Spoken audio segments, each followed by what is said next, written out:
A paz do Senhor Jesus Cristo a todos vocês. Eu sou Fernando Aquino e eu estou aqui com muito prazer para poder trabalhar com vocês aí dentro desse vídeo, a lição de número 10. Sofonias, o dia do Senhor está perto, ok? Abordaremos então aí neste vídeo, né, um estudo relacionado ao livro do profeta Sofonias. Para começar, veremos o nosso texto bíblico básico. Então está lá em Sofonias 3, versos 1 ao 5 e também versos 13 ao 17. Temos aí também o nosso texto áureo, que está em Sofonias, capítulo 1, verso 14, e diz: O grande dia do Senhor está perto. Está perto e se apressa muito a voz do dia do Senhor. Amargamente clamará ali o homem poderoso. Então, queridos, para começar a falar um pouco sobre o livro do profeta Sofonias, é bom que a gente faça, a princípio, algumas análises aqui que eu considero importantes. Ou seja, a primeira delas é o fato que nós, mais uma vez, estamos trabalhando com um livro que pouco é citado em nosso meio. Tá? A gente já viu livros como esses também, situações como essa ocorreram ao longo desse trimestre, porque há também outros profetas menores que muitas vezes assim não são lidos, tá? São pouco lidos, pouco citados em nosso meio. Então, esse livro de Sofonias é um deles. Tanto é que às vezes a gente fala, né, vamos abrir nossa Bíblia no livro de Sofonias. Então, às vezes, algumas pessoas têm dificuldade até mesmo em encontrar esse livro dentro da Bíblia Sagrada, já visto o fato de a gente falar e citar pouco ele. Então, em casos como esse, eu já havia dito e repetirei aqui, é bom que a gente trabalhe mais o tema do livro, porque a gente sabe que, como eu já disse aqui, as pessoas não conhecem tanto esse livro, então o nosso dever como professores de EBD é despertar em nossos alunos o interesse por textos e livros como esse, né? Muitas vezes pouco lido e citados. Então, cabe a nós, é nosso dever como professores, como orientadores, ensinadores, despertar no coração de nossos alunos o interesse e o desejo por conhecer um pouco mais desse conteúdo. Então, muitas vezes a gente vai estar falando, citando, tá, esse livro e eles vão ficar meio que, alguns vão ficar meio que perdidos em sala de aula. Então, o interessante aqui, professor, é um conselho meu, né?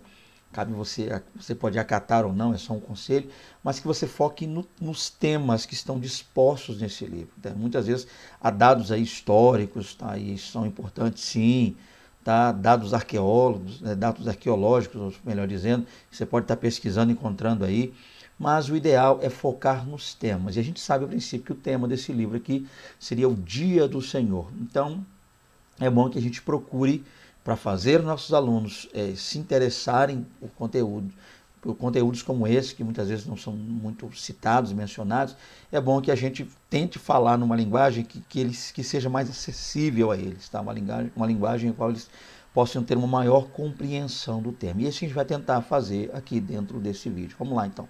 Para começar aí, então, o nosso comentário, né? A palavra introdutória vai dizer assim, ó, Sofonias, né, do hebraico, Tsefaniah, né? Tsefaniah, muitas vezes você quer citar ou mencionar lá na sua aula, Tsefaniah seria então Sofonias, né? Há quem diga aí que a tradução desse nome é Deus protege, Deus cobre, né? Deus guarda, mas vamos lá. A ideia é entender o seguinte, então nós temos aí o nome do profeta, Sofonias no português, e Tsefaniah no hebraico, era um profeta de linhagem real. Então, outra coisa interessante aí, a gente percebe então que esse profeta tinha linhagem real. E ele era tataraneto do rei Ezequias e primo distante de Josias, ou seja, do rei Josias. Então, olha que coisa interessante. Então, a gente tem, a princípio, no primeiro versículo aí do livro de Sofonias, dados que muitas vezes nos fazem entender, compreender melhor quem ele era, né? São informações preciosíssimas dadas ali pelo profeta que nos fazem conhecer um pouco mais sobre ele. Diferentemente de outros profetas, que às vezes a gente lê o livro, mas não tem uma menção clara, ele muitas vezes não menciona, não falam algo a respeito de sua genealogia, da família que pertencia ao tribo, mas esse aqui nos dá uma base boa no início do versículo. E é bom entendermos outro ponto também. Eu quero ler com vocês aqui, eu estou com um versículo bíblico aqui já, também no slide, para a gente poder ver algumas coisas interessantes. A princípio, então, vamos ver o verso 1 aí, para entender um pouco mais sobre isso. Vamos lá.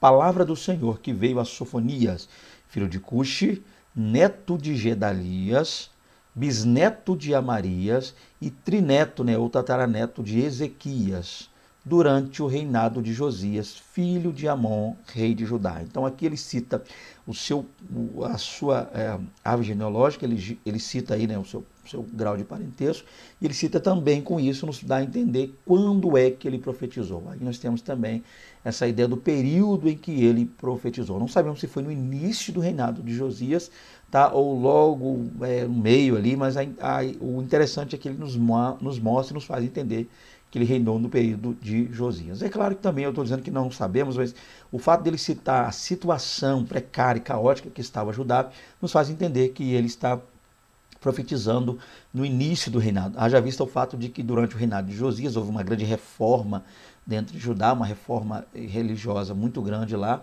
e dá-nos a entender pelo conteúdo de Sofonias que ele está profetizando antes dessa reforma, e que muitas coisas que ele profetizou ali, muitas coisas que ele falou, né, vaticinou, pesadas e ruins, fortes contra Judá, acabaram durante esse período aí, essa reforma feita por Josias. Então isso nos dá a entender, né, nos daria a entender que foi no início.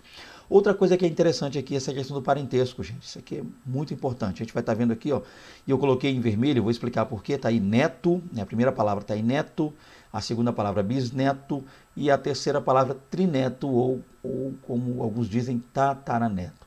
É importante entendermos o seguinte, aqui, nem todas as versões bíblicas trazem essa ideia a princípio, né, de tão clara assim, para que a gente possa ter essa menção. Em outras a gente tem que ficar fazendo pesquisas dentro dela para entender, como é o caso que eu vou citar aqui. Essa aqui eu coloquei a NVI, né, a nova versão internacional, mas eu vou botar uma outra versão aqui e vou explicar onde eu quero chegar.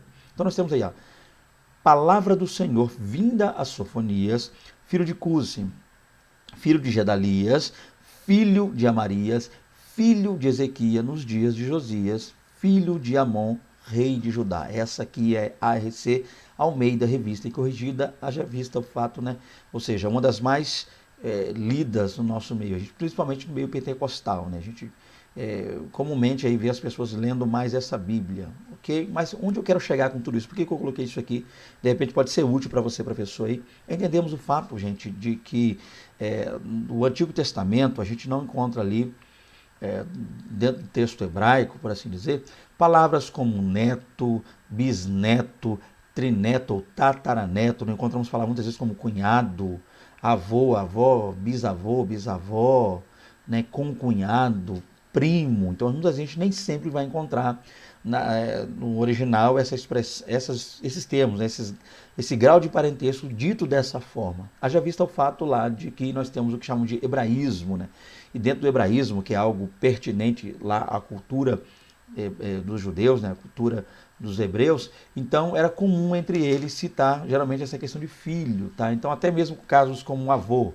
Então a gente muitas vezes não vê a palavra avô, a gente vê filho do filho, ok? Então vai lá, filho, normalmente, filho, a gente vai ver a palavra bar ou a palavra venei ou ben, né? Seria a palavra hebraica. Mas não vamos entrar tanto nesse ponto aqui, é mais para entender que a gente não vai encontrar palavras como disse aqui, né? Cunhado, cunhada, tia, tio, avô, bisavô, avó. A gente vai ver lá filho de Ciclano, que era filho de Beltrano, que era filho de fulano. Então, tudo isso para apontar esse parentesco relacionado a paternidade, ou seja, né, relacionado a essa questão ligada à família, ok? Então a gente vai ver mais a expressão filho ou também a expressão pai, tá?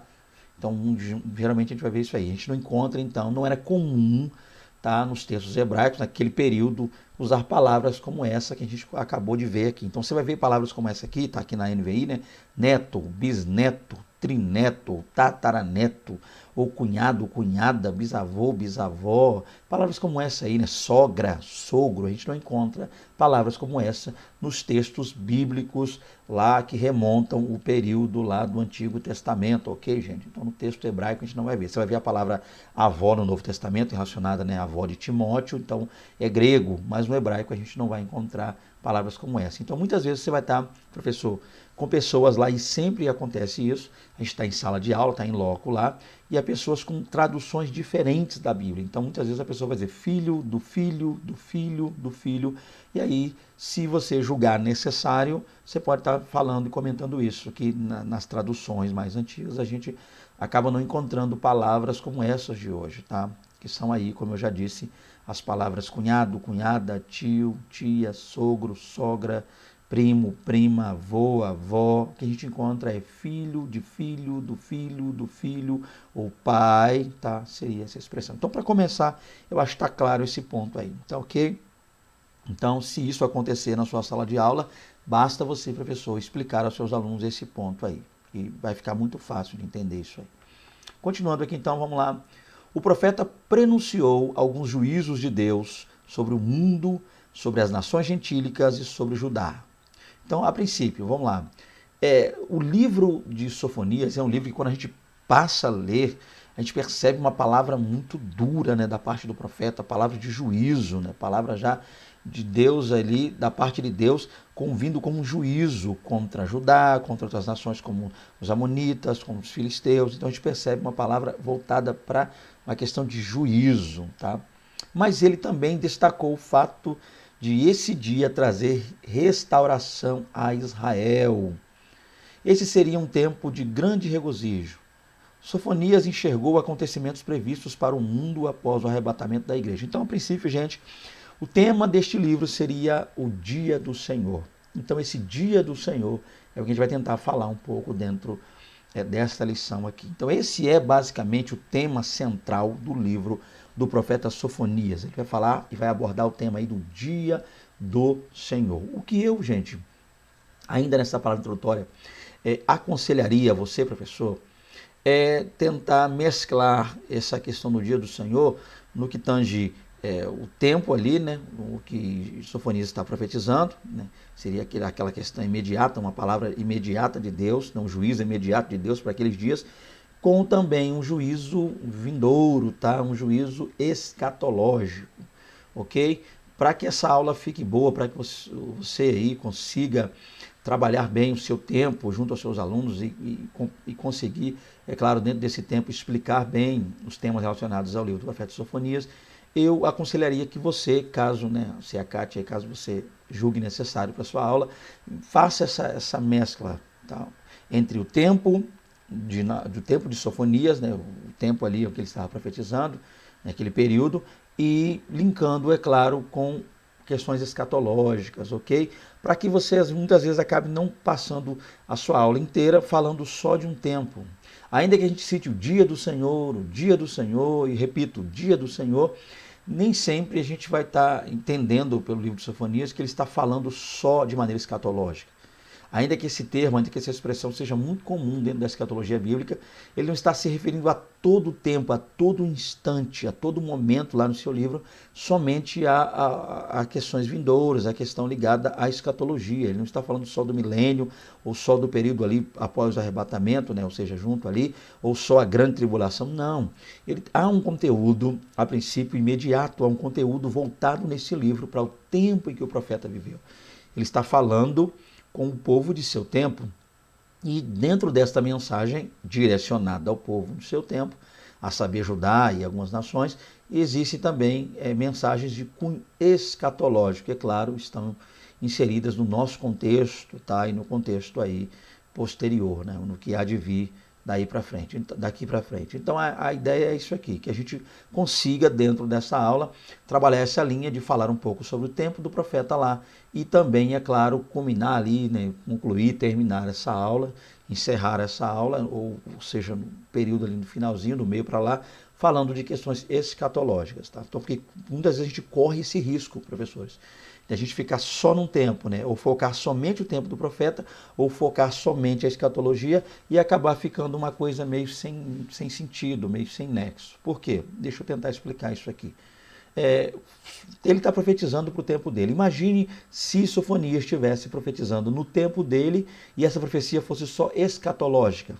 Não teria sentido o profeta falar naquele tempo sobre o dia do Senhor, o juízo de Deus sobre as nações, também sobre Judá, do remanescente, se essa mensagem fosse só escatológica, só para os dias do fim, para o juízo final.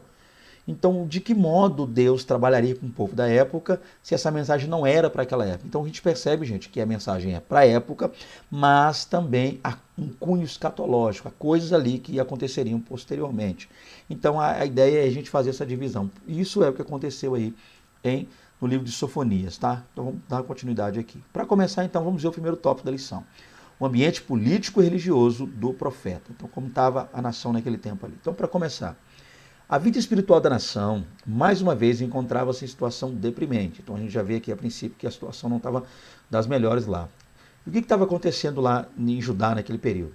A infidelidade do povo da velha aliança era grande. As reformas feitas por Josias retratam bem esse fato. Os israelitas cediam com facilidade as práticas idólatras dos povos pagãos, até que Deus levantasse alguém para profetizar e enviasse algum juízo sobre eles, conclamando-os ao arrependimento. Então, a princípio, a gente está vendo que a situação lá era de declínio moral e espiritual.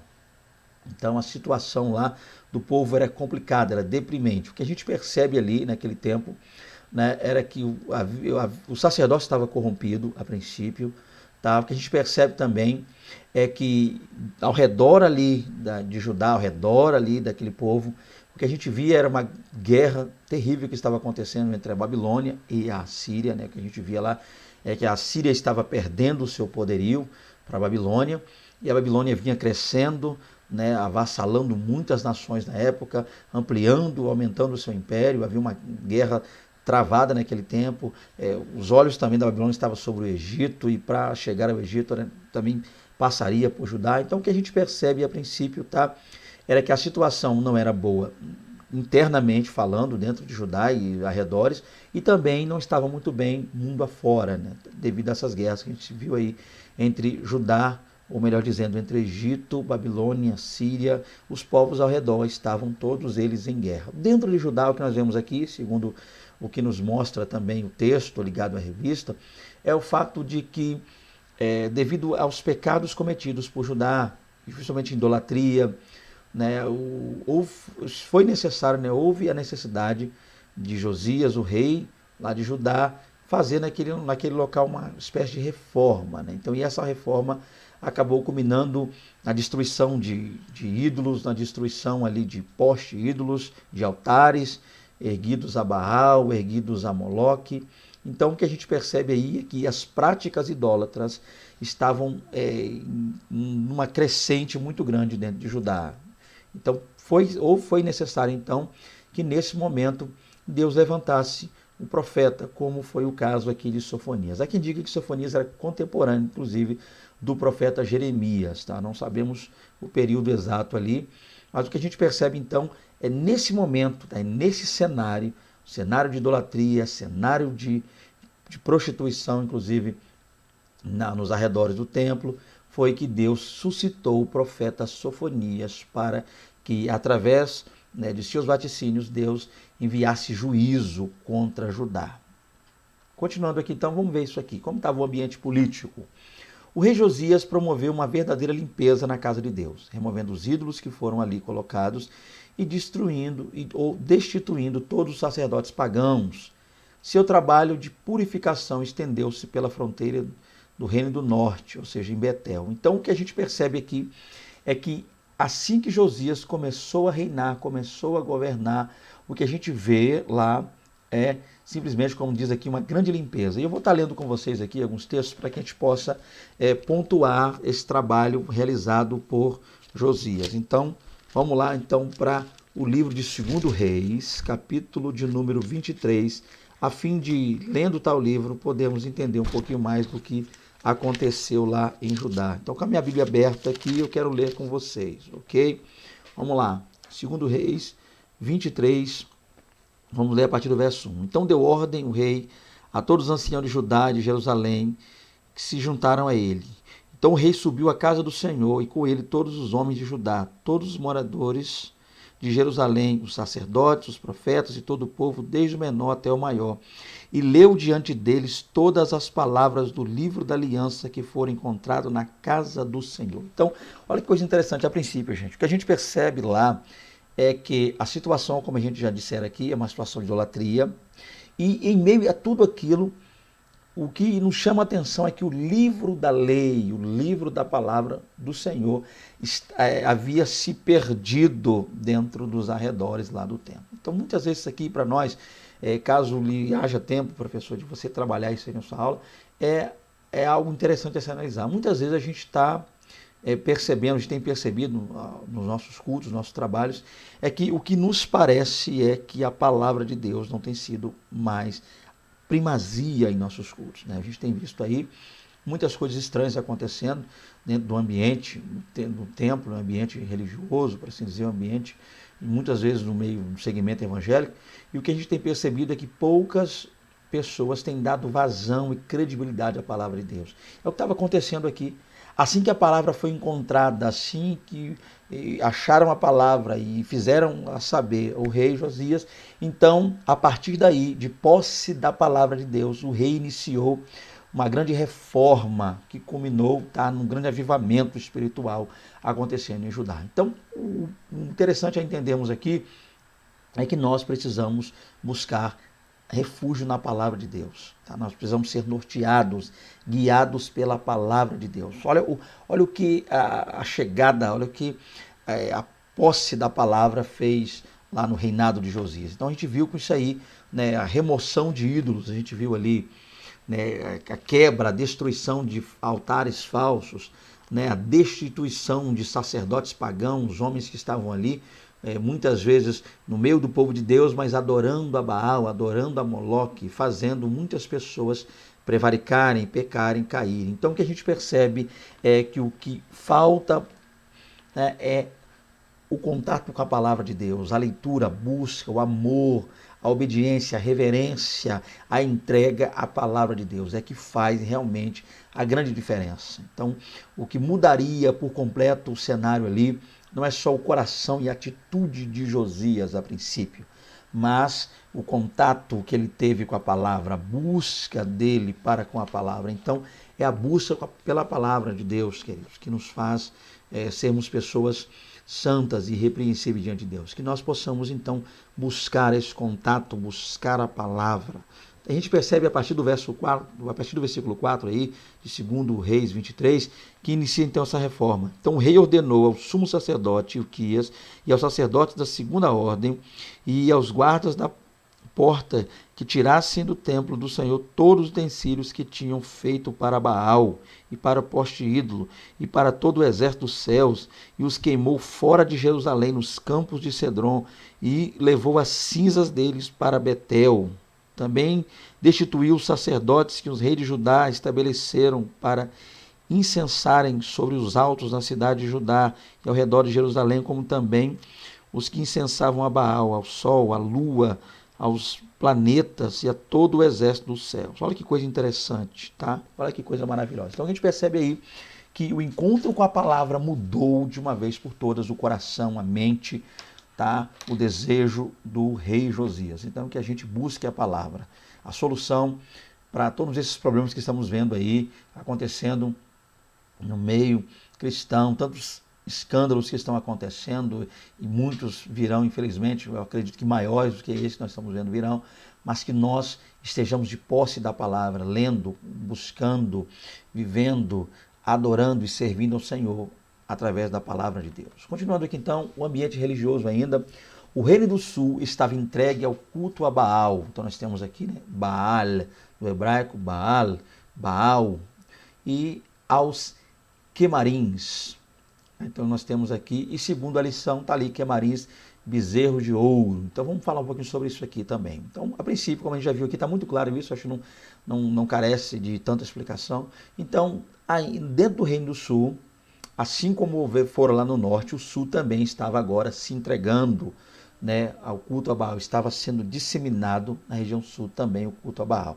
E também nós vemos aí, tá, os quemarins. A ideia aqui, a princípio, gente, lembrando que quemarim, né, tá aí a palavra, essa terminação no hebraico im, tá no finalzinho, im, dá a ideia de plural, né, isso mostra a pluralidade lá no hebraico.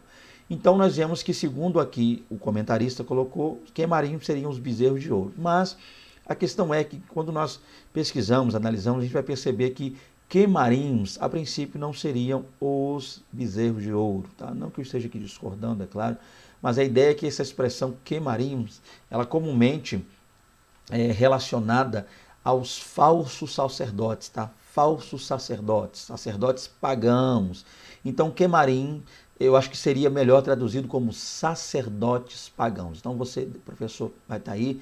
Peço que você também pesquise, tá? A fim de que você chegue também à sua conclusão aí. Mas o que a gente percebe a princípio é que quemarim não são os bezerros, tá? Os bezerros de ouro, os dois bezerros de ouro, um em Betel e um em Dan, mas quemarim aí seriam sacerdotes pagãos, não, sacerdotes que se vestiam de preto. Inclusive eu coloquei até algumas imagens aqui para tentar explicar. A princípio nós temos aqui uma ilustração, né, uma imagem de Baal, tá? Então nós temos aqui os quemarim, quemarim ou quemarins para nós aqui no português, seriam a princípio esses sacerdotes aqui, ó, que cultuavam em Judá, em Israel, a Baal, os falsos sacerdotes, falsos, né, sacerdotes pagãos que induziam o povo à idolatria. Seriam, a princípio, os quemarinhos. Continuando, o ambiente religioso ainda, as pessoas subiam sobre os telhados para adorar as estrelas.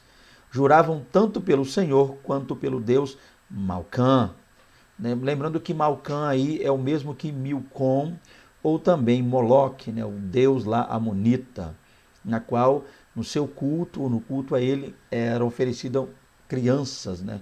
Como sacrifício. Então as crianças eram oferecidas e postas dentro da barriga do poste ídolo, né? Da estátua de Moloque, ou Malcã, ou Milcom, como você aí quiser referir, e as crianças eram queimadas vivas dentro da barriga, ou a barriga deste ídolo, a barriga desse pseudo-deus aí, era utilizada por uma espécie de fornalha, um altar, onde a criança era posta ali viva e queimada, sacrificada viva. E nós vemos isso acontecendo também, infelizmente, lá em Judá, situações como essa, né? O próprio, né, Manassés assim também o fez. Então o que a gente percebe aqui, a princípio, é que dentre os cultos pagãos que se fazia lá, havia o chamado culto aos exércitos do céu, ou seja, cultuavam-se os astros, né? Estrelas, planetas, a lua, então havia esse culto, ou seja, a astrologia era muito forte lá naquele período, né? Algo que originou-se ali, algo que eles herdaram de outros povos pagãos, eles também praticavam esse tipo de adoração. Há quem diga também que se faziam até mesmo sobre as eiras, né, dos telhados das casas. Em Judá havia muitas casas nas quais eram feitos sobre elas altares, a fim de que nesses altares pudesse ali haver essa adoração aos exércitos do céu, tá, aos astros. Então a gente percebe aqui que havia um culto dúbio, um sincretismo religioso acontecendo lá também em Judá.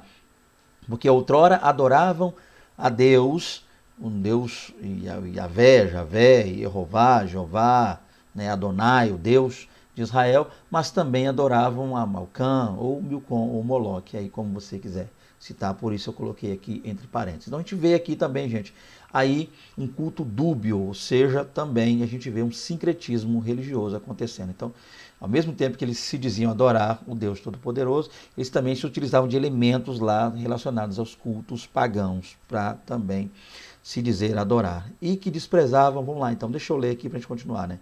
As pessoas subiam sobre os telhados para adorar as estrelas, juravam tanto pelo Senhor quanto pelo Deus Malcã.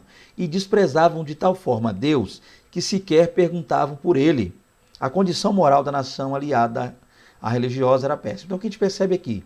Condição moral: roubo, enriquecimento ilícito, exploração, de exploração dos pobres, né? Havia aquela exploração, tomava, saqueava ali os bens, os pobres, os que nada tinham. Então, as viúvas eram oprimidas, os órfãos também eram oprimidos, os juízes ali, naquele período, muitos deles recebiam suborno e acabavam julgando conforme lá a propina que recebiam. Então, fora essas questões morais, tá, políticas, também havia esse declínio religioso, onde os sacerdotes, que ali haviam, boa parte deles, ao invés de adorarem somente a Deus, faziam com que o povo buscasse a tentar adorar a Deus, segundo a visão deles, e também adorar lá a Malcã, ou seja, Milcom, a Moloque. Então, esse também era um ponto. Com isso, nós percebemos, como está aqui, que a condição moral da nação era ruim e aliada religiosa, a situação ainda ficou péssima, piorou ainda mais. Esse era o quadro de Judá. Esse é um pouco do quadro de Judá, quando Deus levanta o profeta Sofonias para profetizar para a nação ali de Judá. Vamos lá, Jerusalém será esquadrinhada. A expressão utilizada para fazer referência ao estado de degradação moral e espiritual da nação é deprimente. Está lá em Sofonias 1:12 e analisaremos já já. Mas, ao que parece, o povo não era capaz de perceber seu estado.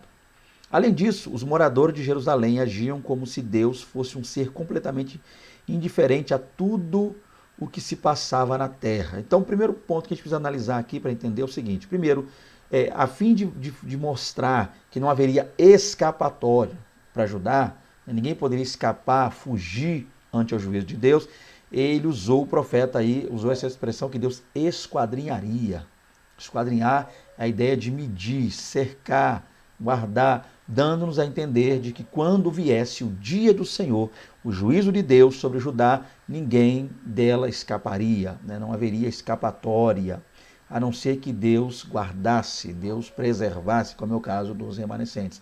Mas a ideia com esquadrinhar aqui aponta para o fato de que ninguém conseguiria escapar do que Deus faria. Outro ponto interessante também que o profeta vai mostrar-nos aqui é a indiferença de Judá. Judá parecia que não estava ligando para nada, Judá parecia que não se importava mais com o que Deus pensava, é como se Deus não agisse mais no meio do povo. Outra coisa que também é interessante, e você vai perceber que eu coloquei aqui de preto, a expressão utilizada para fazer referência ao estado de degradação moral e espiritual da nação é deprimente. Isso aqui, gente, precisa ser analisado.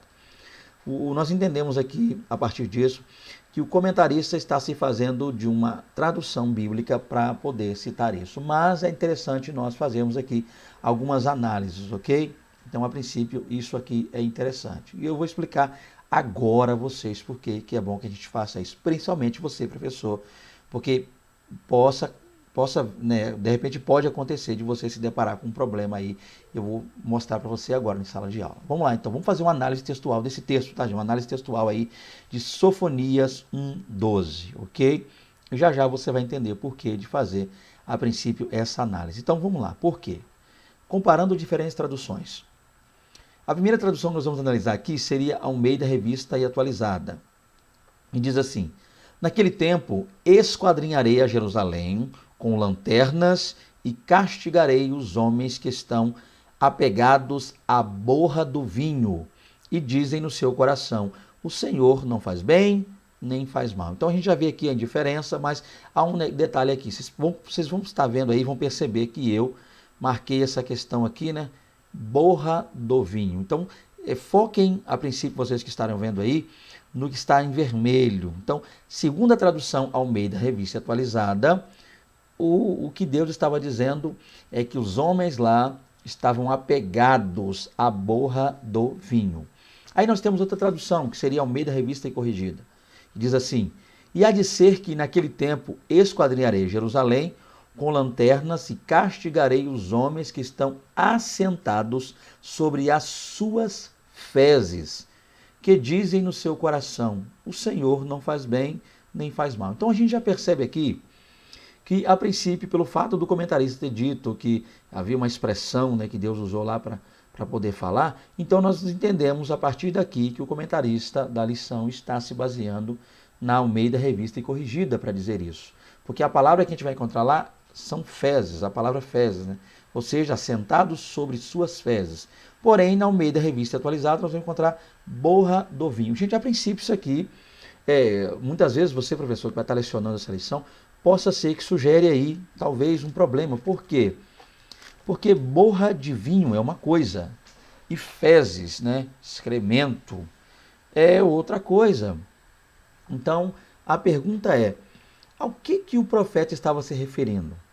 A borra do vinho, borra de vinho ou do vinho, ou as fezes? Então, esses homens lá, é claro que isso aqui não seria algo literal, eles não estavam literalmente, eles estavam assentados literalmente, mas a ideia é para mostrar a situação de indiferença, estava tão grande lá em Judá, que ele faz essa comparação. Então, o profeta, a princípio, está citando o vinho, a borra do vinho, ou está citando aí as fezes, sentados em suas fezes, fezes humanas, era como se eles estivessem apegados à borra do vinho ou como se eles estivessem assentados nas próprias fezes. Isso aqui já gera uma questão. Por quê? Porque você vai ter gente aí na sua sala de aula com a Bíblia escrito borra do vinho, ou seja, a ara. Quem estiver usando a ara, vai estar aí essa expressão. Quem estiver usando a RC, que eu acredito que a maioria estará usando, que geralmente a gente vê que a maioria usa, vai falar de fezes. Então já vai gerar aí um questionamento, tá? Possa ser que gere, com base inclusive na própria lição. Aí quando a gente passa a analisar outras traduções, aí o negócio também começa a caminhar para o outro lado. Vamos lá. Nessa época, eu vou usar aqui a NVI, tá? Também é muito usada hoje. Nessa época, vasculharei Jerusalém com lamparinas e castigarei os que são complacentes, que são como vinho envelhecido, deixado com seus resíduos, que pensam, o Senhor nada fará, nem bem nem mal. Então a gente já vê aqui na NVI, vinho envelhecido. Vamos lá. Por fim, nós temos aqui também a NTLH, nova tradução da linguagem de hoje. Então nós temos aqui, ó. Naquele dia eu vou pegar lamparinas e revistar a cidade de Jerusalém. Castigarei todos os que estão tranquilos e satisfeitos e os que pensam assim: o Senhor Deus não vai fazer nada, não vai salvar nem castigar. Então, olha só, nós temos aqui a princípio, e eu não quero tomar muito tempo, por isso eu escolhi quatro traduções, e duas têm algo parecido, né? Quando a gente passa a analisar aqui, voltando lá, ó, nós vemos aqui a ara, né? A ara tem algo parecido a princípio com a NVI, fala de vinho, porém a RC, que é a Almeida Corrigida, traz a palavra fezes, e nós temos aí a NTLH que não menciona nem vinho e nem as fezes. Gente, o que a gente precisa fazer em situações como essa? Haja vista o fato de repente, possa ser que ninguém cite isso aí na sua aula, mas são coisas que a gente, às vezes, como professor, precisa analisar, a fim de que a gente consiga entender, compreender melhor isso.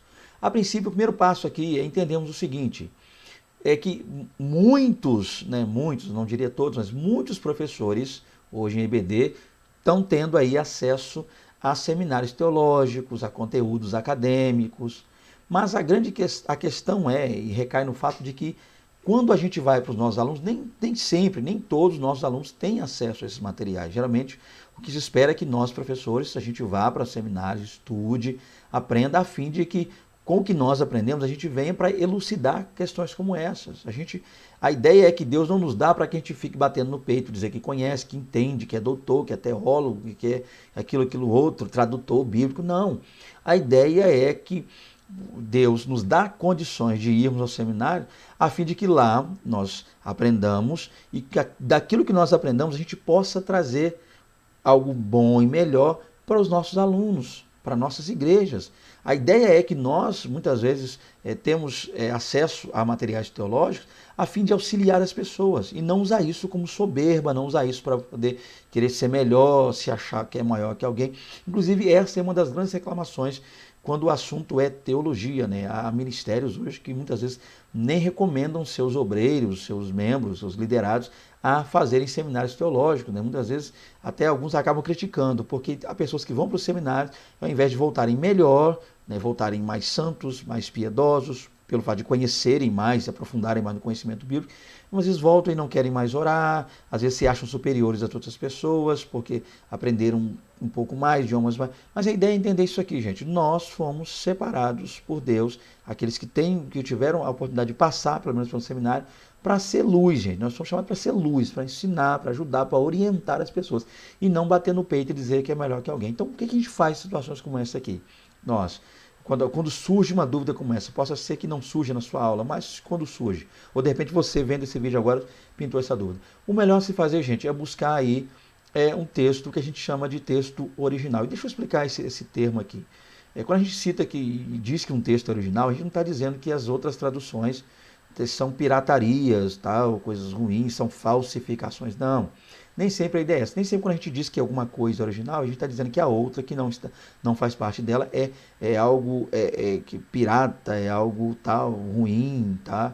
Não, geralmente a gente cita esse termo, a gente usa a expressão original para poder dizer o seguinte, que esse texto aí é aquele que está mais próximo ao que o autor queria passar, só isso. Então, é por isso que a gente cita esse termo original. A gente chama muitas vezes, há quem diga, né, os originais hebraicos, os originais aramaicos, os originais gregos, porque a gente sabe que esses textos foram originalmente escritos nessa língua. Olha a expressão original de novo. Então, a ideia é entender isso aqui, tá, gente? Por isso, volta e meia, a gente fala aqui, eu mesmo cito essa ideia de original, uma coisa que não foi eu que criei, porque os teólogos aí antigos, todo mundo cita esse termo, mas a ideia é entender isso. Então, quando a gente fala que um texto é original, a gente não está querendo dizer que o texto em português, ou inglês, o finlandês, o alemão, isso não seja original. Só o hebraico que é, só o aramaico que é, só o grego que é. Não.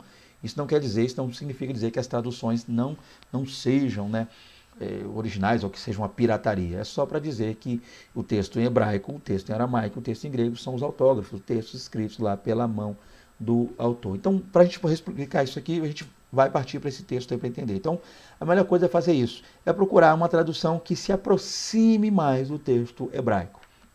E hoje eu vou querer ganhar tempo aqui, tá? Eu não vou me estender muito na leitura do hebraico para a gente poder ganhar tempo. Então, eu já marquei aqui para ficar mais fácil, tá? Então, nós temos aqui, já está marcado, então nós temos o Hakofim, então nós temos em hebraico Hakofim, Hakofim, que a tradução está aqui, que estão assentados. Então, Hakofim, que estão assentados. Aí nós temos aqui o al, né? Alguns pronunciam alma. Então, al, que quer dizer na, tá vendo? E nós temos aqui outra palavrinha do hebraico, deixa eu procurar meu mouse aqui, ó. Tá? Shimerehem. Então, Hakofim al Shimerehem, quer dizer o quê? Borra de vinho, ou seja, borra. Então, a tradução original, gente, a gente não percebe ali, embora essa palavra também, há quem cite, há quem traduza como fezes, mas ela é mais usualmente ligada ao vinho, dando a ideia de quê? O que o profeta quis dizer a princípio aqui? A ideia é que quando se trabalhava ali, aquele processo de fermentação do vinho, todo aquele, se peneirar, se coar o vinho, então aquela parte grossa ficava presa ali, enquanto o vinho às vezes ia fermentando no alforje, naquele saquetel ali, por assim dizer, e ia descendo aquela parte grossa, né, da borra do vinho, descia e ficava presa lá embaixo. Então, às vezes, para melhorar, o processo tinha que sacudir aquele vasilhame onde estava o vinho para que desse continuidade ao processo de fermentação. Quando não, aquele negócio criava uma crosta, uma borra grossa de vinho ficava ali embaixo, preso aquilo. Então, a ideia é mostrar que Judá estava daquele jeito. Então, Deus estava ali dando em Judá um sacode, porque Judá era como a borra do vinho, havia descido, ficado preso ali, estagnou ali e chegou numa situação tão complicada que ficou indiferente para Deus. E era como se ele dissesse que Deus nem existia, tá? Ou seja, que Deus não viria com o mal ou que não faria o bem. Era a indiferença muito grande em relação a Deus. Então, gente, de repente você está com alguma dessas Bíblias aí, possa ser que os seus alunos estejam, então alguém vai dizer que são fezes, outro vai dizer que é borra de vinho, outro vai dizer que é vinho envelhecido, que dá também uma ideia parecida, e outro nem vai citar esse termo, essa expressão fezes ou vinho. Então, mais o que a gente percebe aqui, tá? Então, tá aqui Hakofim, tá? Segundo o texto hebraico massorético, aleluia. Como diz aí, né, o texto original, lembrando que essa expressão original aponta para o fato de que os outros textos não são falhos ou piratarias ou tal, ou textos. Não, a ideia é somente que esse texto aqui se aproxima lá do autógrafo escrito pelo autor, ok? Então, acho que dito isso, a gente fica mais à vontade para usar esse termo, essa expressão original aqui. Então, nós temos aqui Hakofim al Shimereim, ok? Que seria que estão assentados na borra de vinho. Explicado, pois isso, vamos partir então para frente aí. E isso fala, como eu já disse aqui, então caso alguém te pergunte, o que quer dizer isso? Isso aponta para a inércia, para a indiferença de Judá para com Deus. Isso que o profeta quis falar no verso 1, capítulo 1, verso 2. Vamos lá para o segundo tópico. A manifestação da ira de Deus no dia do Senhor. A expressão dia do Senhor foi empregada por 3 profetas. Primeiro foi Joel, né? Está lá Joel 2,31. Sofonias, que é o caso aqui, 1, verso 14. E Malaquias, que veremos mais para frente aí. 4, 5. E tem um duplo sentido. Então, a gente precisa entender, claro, que essa expressão o dia do Senhor tem nesse contexto de Sofonias um duplo sentido. Qual seria? O sentido imediato e o futuro. O que é o imediato? Como a gente já viu, era a ira de Deus derramada sobre Judá naquele dia. Tá? E não só sobre Judá, como também sobre a Síria, também como a Filístia, também como Amon, tá? Os amonitas. Então, sempre que Deus derramava sobre um povo, uma nação, a ira dele, era chamado, os profetas usavam essa expressão, o dia do Senhor. É uma espécie de dia de acerto de contas com Deus. Então, o dia do Senhor é realmente um dia de acerto de contas. É um dia em que Deus derrama sobre uma nação ou nações a sua ira. Ok? E esse dia é tanto um período, era para Sofonias algo imediato, ou seja, o que Deus faria em Judá, com a chegada dos babilônios, né? 605, 597 e 586. Há traduções aí, livros que vão trazer data de hora diferente, mas não vai fugir muito disso aí. Então, imediato. Você precisa trabalhar com isso aí, professor, na sua aula. Dizer que o juízo de Deus, o dia do Senhor, não é só ligado à escatologia, não é só lá o Amagedon, não é só lá antes do milênio, não é só depois do arrebatamento. Não. O dia do Senhor, a princípio, era imediato. Apontava para o que Deus faria em Judá, que Deus faria na Assíria, né, que Deus destruiu ali, houve aquela destruição da Síria pelos babilônios, junto aos medos, né, uma coligação entre ambos e destruir a Síria, 612. Então a gente precisa entender esse ponto aqui. O dia do Senhor precisa ter trabalhado nessa lição como algo a princípio imediato. Então a gente tem que mesclar isso. Começar com essa questão imediata, apontar para a situação de Judá, falar como Deus faria com relação a isso, o cativeiro que Deus permitiria e também o futuro, que é o que nós vamos focar mais lá um pouquinho mais para frente aqui na lição, ok? Então entenda isso. Tá? O dia do Senhor tem duas questões, imediato e futuro. Deixa eu abrir um parênteses aqui para falar um pouco sobre também o dia do Senhor. Gente, esse termo, essa expressão, o dia do Senhor, tá? Nem sempre na Bíblia ou em estudos bíblicos nós veremos nesse sentido aqui. Porque também há quem diga e há quem cite, né, essa questão do dia do Senhor como sábado, que seria um dia de descanso, o dia do Senhor, que não é para essa lição. Então, caso alguém foque, mas o dia do Senhor não é o sábado, ou o dia do Senhor não é o domingo, está lá dizendo que o Senhor ressuscitou Jesus Cristo no domingo, então virou o dia do Senhor, lá João na ilha de Patmos no dia do Senhor, Paulo ali, ou seja, a ceia acontecia no dia do Senhor, que era domingo, lá Atos 20. Não, gente. Então, o dia do Senhor às vezes pode apontar para o sábado, também pode apontar para o domingo, mas para essa lição, tá? Caso alguém cite esse ponto aí, você, professor, é bom, e você, aluno que está ouvindo também, pode auxiliar, ajudar o seu professor, que o dia do Senhor em Sofonias aponta sim para o dia do acerto de contas, o dia do juízo de Deus, tá? E sim, no confronto lá de Deus com as nações. Então, dito pois isso, o dia do Senhor tanto se refere a uma ocasião em que ele manifestará sua ira, ou seja, Deus vai manifestar a ira dele, no dia do Senhor, quanto a um período escatológico para o qual está agendado um tempo adverso para o povo judeu. Então, o dia do Senhor apontava para, como a gente já disse aqui, já está muito claro isso, eu acredito, para aquele período imediato, ou sempre que Deus decidia lá manifestar a ira dele. Então, independente de se era com Judá, se com Israel, se com a Síria, se com a Babilônia, se com a Filístia, se com Amon, ok, se com Amaleque, sempre que Deus decidia manifestar a ira dele com uma nação, era chamado o dia do Senhor, naquele período. E também aponta para um período escatológico, na qual, nesse tempo, Israel estará sofrendo muito aqui na terra e Jesus Cristo vindo dos céus, né, com os seus santos há de salvar ali Israel. Eles reconhecerão quem é Cristo. Zacarias fala a esse respeito. Também é o dia do Senhor, e com o sopro de sua boca, basta você ler ali Apocalipse 19, você vai ver detalhes nesse sentido, ok? O dia do Senhor também é. Então acho que está claro, muito claro isso aqui. Continuando então, uma palavra de juízo. Houve uma imposição de julgamento pesado contra a casa de Judá por 3 motivos. Quais seriam os motivos? Primeiro, a idolatria. Segundo, o culto às estrelas e a violência. Então o que a gente percebe aqui, gente? A princípio, o profeta Sofonias está falando, está profetizando, está vaticinando uma palavra de Deus, uma mensagem de Deus para ajudar. Primeiro, pela idolatria de Judá. A gente viu isso aqui, né? A adoração a Baal, a adoração a Moloque, né? Havia prevaricação lá, né, no templo, ou seja, então a idolatria era um dos motivos.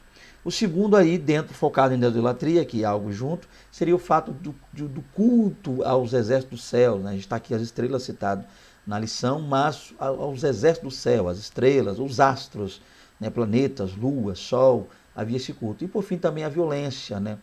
Ou seja, a maneira truculenta com que as pessoas agiam umas com as outras naquele período, né? A maneira como o pobre era assolado, tinha seus bens tomados, tirados, como a impunidade parecia fluir lá no meio de Judá. O Senhor declarou que traria destruição à terra e prosseguiu declarando que consumiria todos os seres vivos, ou seja, os animais, as aves, os peixes e o homem. A gente percebe o seguinte, né? Que isso aqui não é de maneira própria, diretamente só para ajudar. Isso aqui aponta para a destruição por completo. Isso fala para a humanidade no modo geral, né? O juízo final, a destruição de todas as coisas. E isso nos remete, nos faz lembrar também a juízo de Deus lá no dilúvio. Foi a mesma coisa que aconteceu. Animais, né? Ou seja, aves, peixes e o homem, restando somente 8 pessoas na arca, como Deus assim o fez.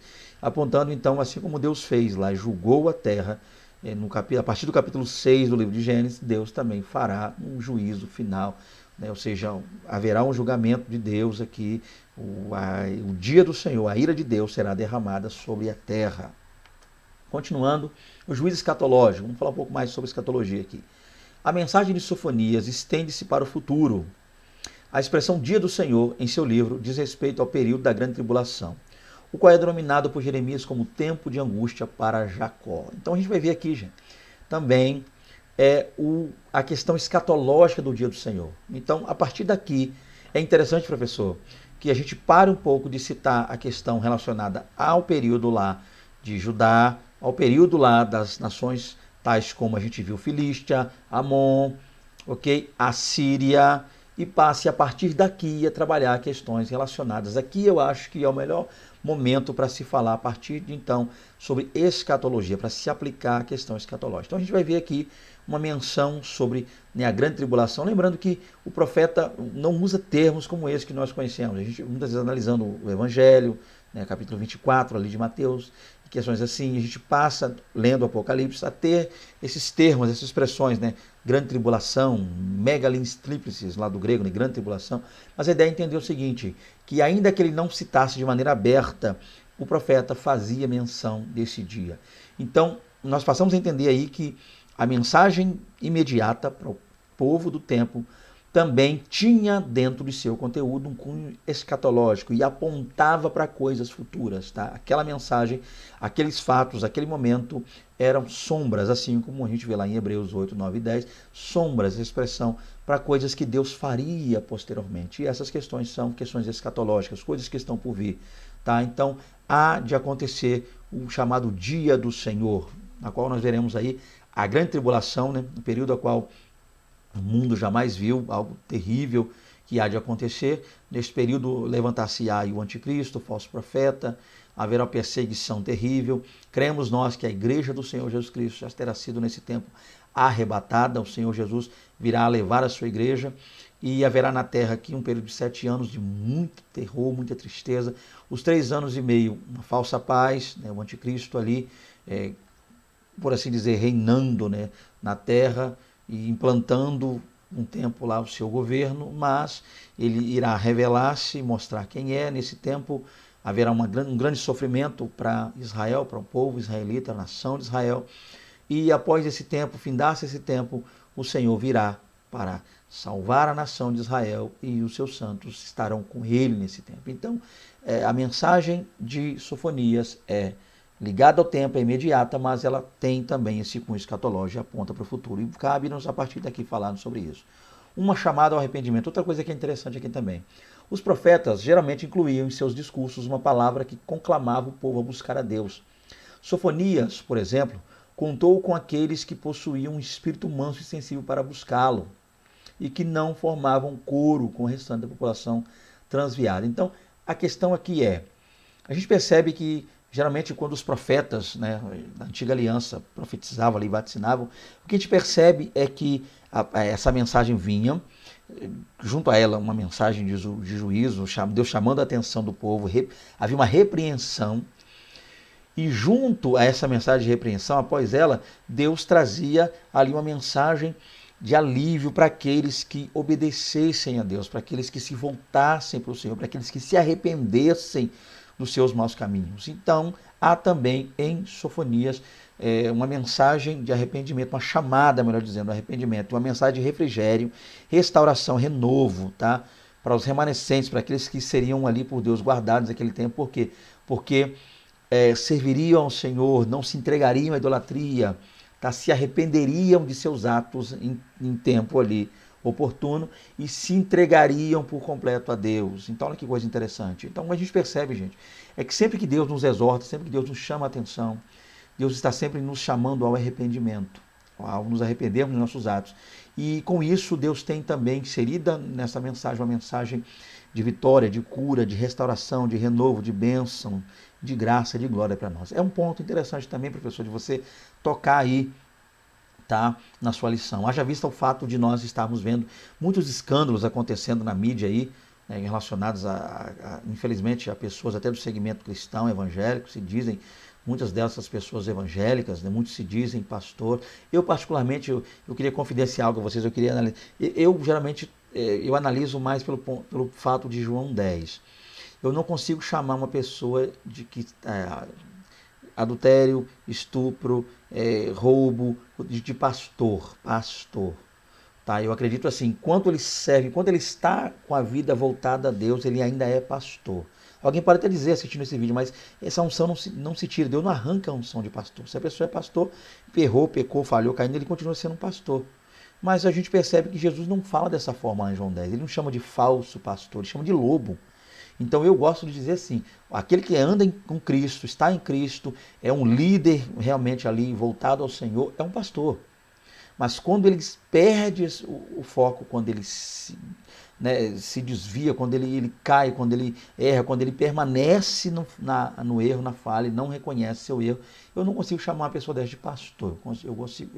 Eu chamo de lobo. Tá? Então, para mim, ou é pastor ou é lobo. Quem está com Deus, anda com Deus, serve a Deus, teme a Deus, cuida bem do rebanho, pastor. Quem não é, lobo, lobo, lobo e lobo. Então o que a gente percebe aqui é que o profeta conclamava o arrependimento. E nós precisamos entender e passar isso também, essa visão, essa ideia sempre aos nossos alunos. Que por pior que esteja a pessoa, Deus está sempre chamando ao arrependimento. E que se tal pessoa ouvir, haverá mensagem e haverá vitória. Então esse é o interessante. E Sofonias contou também com isso, com os chamados remanescentes. Continuando aqui o terceiro tópico. A punição dos inimigos no dia do Senhor.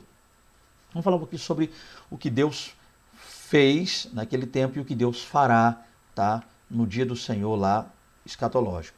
Nesse livro, Deus exorta os habitantes do Reino do Sul, né, a saber, Judá, e promete castigar severamente as nações que se levantassem contra ele.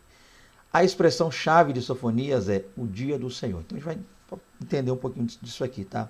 Vamos começando então. O juízo contra os povos vizinhos.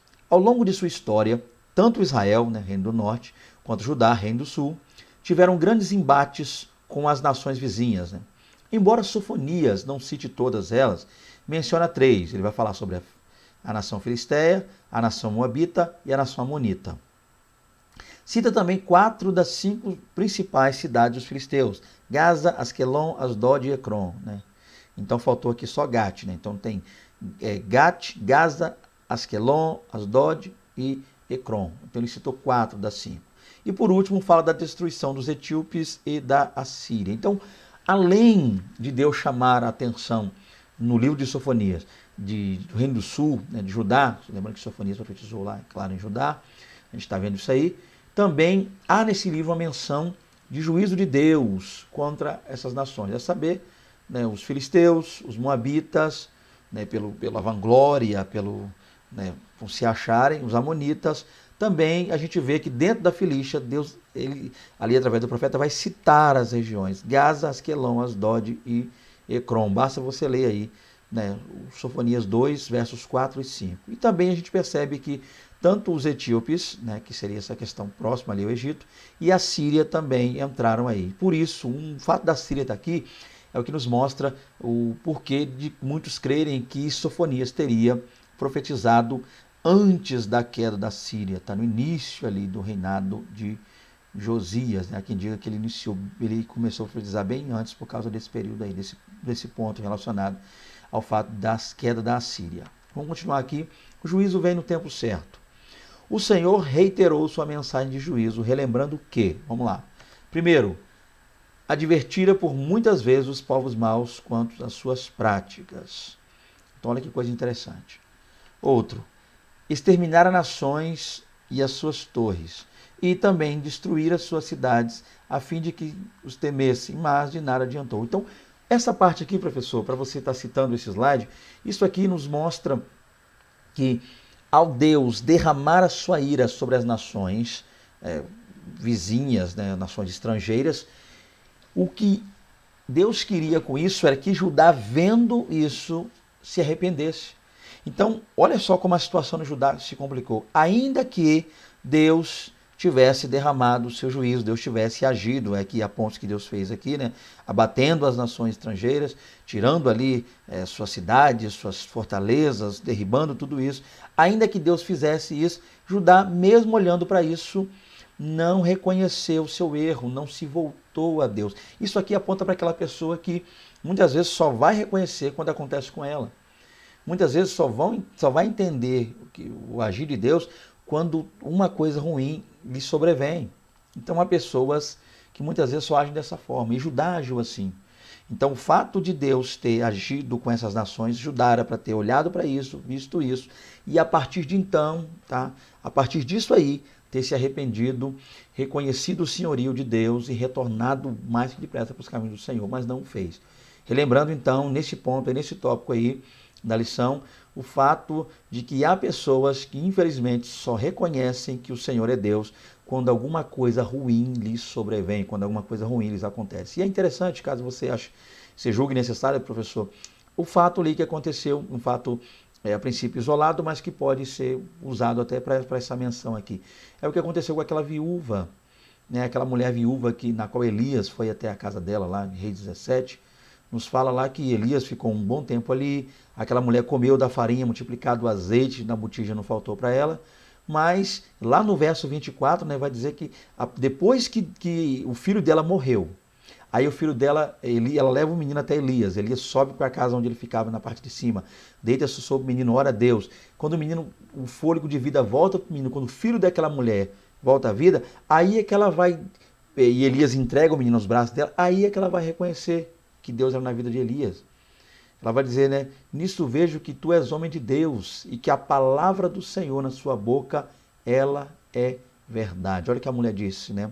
1 Reis 17, 24. Não está aqui na lição, não faz parte, mas se você julgar necessário. Ou seja, aquela mulher comeu da farinha, comeu do azeite, multiplicação, viu a vitória de Deus na casa dela, mas ela só reconheceu que a palavra de Deus era verdade na boca de Elias quando ela viu o filho que havia morrido ressuscitar. Então, quando aconteceu algo ruim, uma tragédia na vida dela, aí é que ela foi reconhecer. Tá? Então, muitas vezes, muitas pessoas estão como Judá. Parece que só estão esperando algo ruim lhes acontecer. Claro que com isso não estou dizendo, nem desejando que algo ruim aconteça com ninguém, não é o meu desejo.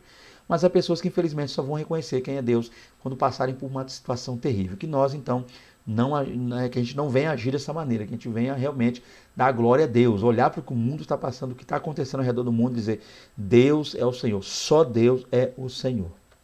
Vamos lá, quarto tópico, a restauração do povo de Deus no dia do Senhor. Se por um lado o dia do Senhor revela sua ira e seu castigo, por outro anuncia um tempo de restauração para o seu povo. Olha que coisa interessante que a gente vai analisar aqui agora. Isso aqui está muito claro, né, que eu acabei de ler, eu vou explicar ao longo do tom. O remanescente fiel. No transcurso da história, o Senhor sempre encontrou um remanescente fiel no meio do seu povo, quando esse pecava. E em função desse remanescente, ele renovava a esperança da nação. Isaías 1:9. Sofonias tinha os olhos voltados para o remanescente fiel, porque depositava nele a esperança de mudança. Então, outra coisa interessante, gente, é o mesmo dia, dia do Senhor, é o mesmo acontecimento, é o mesmo fato, tá? É o mesmo evento. Só que esse mesmo evento, esse mesmo dia, esse mesmo acontecimento, tá? Esse mesmo fato, como você quiser citar aí, ele tem dois lados diferentes. Deus vem fazer, Jesus Cristo vem, o dia do Senhor, acontece ali o Senhor de Jesus Cristo ali vindo nessa terra como juiz, ele vem como juiz. Quando ele chega, por um lado, as nações, né, pagãs, idólatras, são destruídas com o sopro da sua boca. E ao mesmo tempo, Israel é liberto, é livre, é salvo.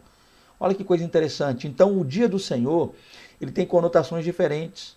Então, o que nós vamos entender aqui é qual é o nosso posicionamento ante o dia do Senhor. Nós estamos do lado das nações pagãs, idólatras, pessoas que estão abandonando o Senhor, negando a fé, ou estaremos do lado, não vou dizer nem de Israel, tá? Vou dizer assim, do lado daqueles que estão libertos, salvos, da igreja de Cristo Jesus, tá?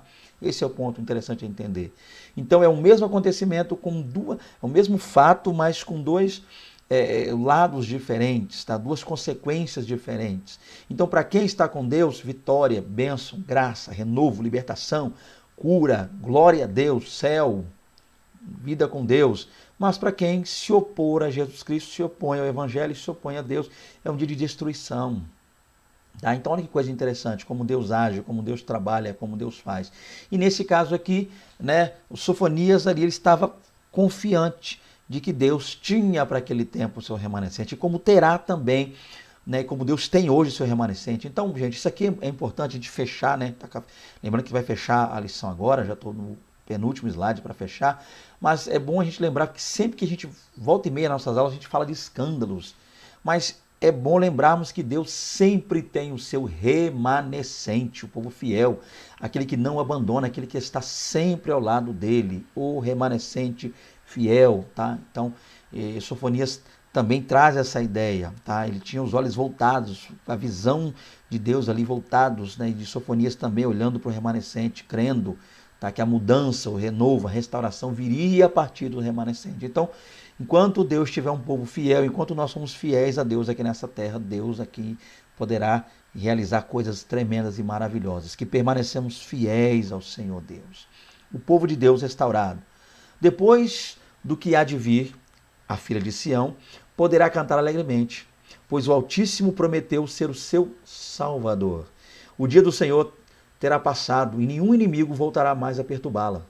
Após o período da grande tribulação, os remanescentes fiéis de Israel entrarão em um novo período da história, conhecido como o milênio, e experimentarão a honra no meio dos povos. Olha que coisa linda, então. Então, a princípio, vem o dia do Senhor, né, o dia do juízo de Deus, o dia de Cristo Jesus, vindo como juiz para julgar as nações impiedosas, ímpias, pagãs, idólatras que se voltaram contra o senhorio dele. Nesse tempo, Israel, o remanescente fiel que ali estará, o reconhecerá, se entregarão a ele, verão coisas maravilhosas acontecerão, né? Lembrando que há linhas escatológicas que não creem assim. Eu estou tentando usar a linha da revista, a linha do cunho pentecostal, mas e eu não teria tempo hábil de falar aqui, nem todo mundo crê que será assim, mas nós assim o cremos. Então, após esse momento, Cristo agora aqui na terra, destruindo aqui os seus inimigos, instaurará a partir daí, o milênio, um período em que Cristo passará aqui 1000 anos, literalmente falando, governando, cuja capital será Jerusalém, e Cristo reinará. E nós veremos paz, graça, renovo, liberdade, e a terra então terá o curso que deveria, pois ter. E Satanás estará preso por 1000 anos nesse período, e Cristo estará reinando, tá? Nesse período do milênio, ok? Conclusão. O livro de Sofonias inicia com uma terrível mensagem de castigo e destruição. Olha o começo dele lá. É juízo sobre Judá. Começa já pesado, sobre o mundo, né, sobre as nações. Ele já inicia ali falando desta terrível, né, o juízo de Deus sobre as nações. Mas ele termina com uma mensagem de esperança e salvação, e alegria. O Senhor jamais desiste de seu povo. Assim, do mesmo modo como adverte e castiga, ele promete trazer um novo tempo. Então, queridos, que nós estejamos do lado do Senhor, para sempre, amando o Senhor. Está aí um pouquinho, né, do livro do profeta Sofonias. Eu creio que muita coisa ainda daria ou poderia ser dita, mas o tempo muitas vezes não nos é amigo para isso. A gente sabe que trabalhando com a internet é bom que a gente faça um vídeo que a gente consiga ser mais prático, mais dinâmico, mas se ficou alguma coisa que não ficou bem entendido, muito claro aí, é bom então que você nos procure, manda um zap e a gente vai ter todo o prazer, um áudio, ou escreva aí nos comentários, é bom, eu gosto muito, eu leio, eu não bloqueio comentários, tá? Porque eu aprendo também com eles. Possa ser então que você detecte alguma coisa que não ficou legal na aula, sinta-se à vontade, aí eu tô aqui para aprender também com Deus, assim como você está aí para aprender, assistindo agora, eu também estou aqui buscando no Senhor e eu estou aqui para aprender também. Então, que Deus nos abençoe gloriosamente, tá? Que a gente use aquilo que Deus nos tem dado para auxiliar pessoas. Porque nem todo mundo tem esse conhecimento, né, teológico, bíblico, nem todo mundo sabe que é uma tradução bíblica, uma equivalência formal, uma equivalência dinâmica. Nem todo mundo está ligado aí nessa questão. Então, a gente precisa, a princípio, entender o lado de todos. E que Deus em Cristo vos abençoe, né? Muito feliz. Até a próxima aula. Querendo contactar-nos, como eu sempre digo, está aqui o nosso contato. Basta contactar-nos aí para o que você quiser, ministração, o que você sentir de Deus aí, nos chamar. Eis aí o nosso contato. Fique com Deus. Até a próxima aula. Em nome de Jesus. Amém.